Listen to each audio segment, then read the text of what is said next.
Hello friends, welcome to EduTap and also welcome to our series that we have started for IBPS A4 mains exam, and this is lecture 16 in that series. And in this lecture today we are going to deal with few MCQs on minerals and their deficiencies in plants. So friends, before starting with the session, I have a small announcement.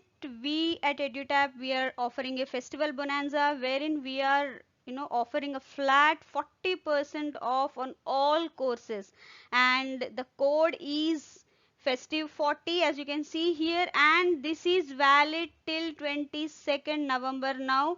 So based on the students queries and the request, we have extended this to 22nd November 2020. So utilize this, and you can share this code with your friends so that if anyone is interested they can use this as well. So friends, before starting with the session, I have a small announcement here. We at EduTap, we have launched courses for IBPS A4 mains. I have been telling you this that we are going to launch. Yes, now we have launched them, and to go through the demo videos or the demo content as well as the payment links, we have provided them in the description box. You can have a look at them and use them. So let's start with the session, and the first question today says Khaira disease of rice. It is caused by the deficiency of Khaira disease is especially caused in rice plants, and this is caused by the deficiency of. So friends, zinc deficiency, it causes Khaira disease, and this is generally seen in calcareous soils of North India. And the major symptoms of Khaira disease include discoloration of lower leaves, and this is generally observed 2 weeks after transplanting. And also the midrib at the base of the growing leaves, it becomes sclerotic, turning yellow, and because of all these symptoms and roots becoming scanty, the plant is stunted. And this generally, this disorder generally, it is seen only after several years of rice cropping in the same region, that too after reclamation. And the symptoms, they become more severe when bright sunny days prevail rather than during winters or rainy season. So here these are the symptoms that can be seen because of the zinc deficiency, and as you can see, these are the blotches that appear and necrotic leaves. All these are the various symptoms of zinc deficiency in rice plants, and which is called as Khaira disease. So friends, next comes is whiptail of cauliflower is caused by. This is one of the common questions that is asked in most of the agriculture exams, and the correct answer here is molybdenum deficiency.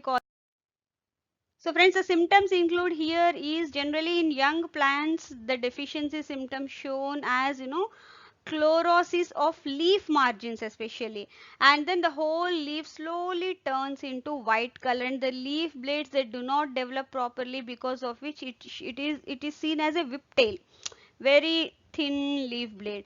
And the growing point of the plant is also deformed, which prevents the curd development, that is the development of that curd, that is what that inflorescence. And here this condition in cauliflower generally occurs in acidic soils below 4 to 5 pH, because it doesn't make the molybdenum available to the plants. So friends, this is a whiptail disease of cauliflower. See the leaves, they are necrotic or the chlorotic on the outside, and the leaf is very thin and the leaf blade is not properly formed, as you can see here, which looks like a whiptail. And here you can see the curd. If this kind of development or this kind of leaf development is in, curd will not be able to form. So friends, next comes is V-shaped chlorosis in plant leaves is caused by deficiency of. See, V-shaped chlorosis in plants is caused by deficiency of nitrogen. And as you can see here, see. And this specific deficiency of nitrogen causes V-shaped chlorosis in older leaves, and lower leaves become yellow and they dry up. And nitrogen deficiency also result in starvation disease and buttoning in cauliflower. So friends, next comes is blossom end rot of tomato is caused due to which deficiency? See, blossom end rot, the blossom and whatever that is there on the tomato fruit, that rots, and this is due to calcium deficiency. As you can see here, see, this is the blossom end of the fruit and this starts rotting. So here, and first how it appears as water soaked spots on the blossom end or the bottom of the tomato, and slowly the entire affected tissue that breaks down and the area becomes sunken, as you can see here, dark brown and or black and leathery, and this is caused by the insufficient calcium in the tissues of tomato. So friends, next comes is copper deficiency in citrus results in exanthema, and or it is commonly called as dieback disease in plants. And what it does is it leads to wilting of the terminal shoots, and slowly this leads to death of leaves. And this starts with twigs, and slowly gum pockets may also develop on fruits because of this copper deficiency in citrus. So friends, next comes is the most awaited section of our lecture, that is answer of the day. In the previous lecture, I have asked you a question which says which plant nutrient is most essential for oil seeds and pulses because it improves oil content and protein content in oil seeds and pulses respectively. And as I have mentioned earlier also, all plant nutrients are useful, but for oil seeds and pulses to improve their oil content and protein content respectively, sulfur is that essential element. And here sulfur is essential constituent in some of the amino acids which are present in pulses and oil seeds, and hence it is useful or most essential for oil content, to improve the oil content and protein content in oil seeds and pulses respectively. And also here, in few cases, like there are exceptions like mustard, it has been observed that increase in zinc levels has a tremendous effect on the plant growth, seed yield and oil content also.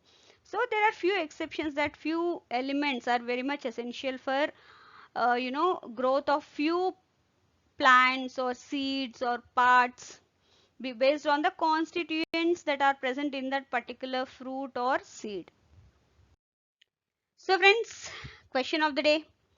After amending section 27 of Indian Forest Act 1927 in the year 2017-18, which forest item has been removed from the list of trees, and now farmers do not require a felling permission or transit permission from any state forest department, because of which this has provided tremendous economic independence to the farmers. So thank you very much friends for watching this video, and if you have any queries, please write to us at hello@edutap.co.in, and if you have any queries, you can even reach us at the number given here. Thank you very much.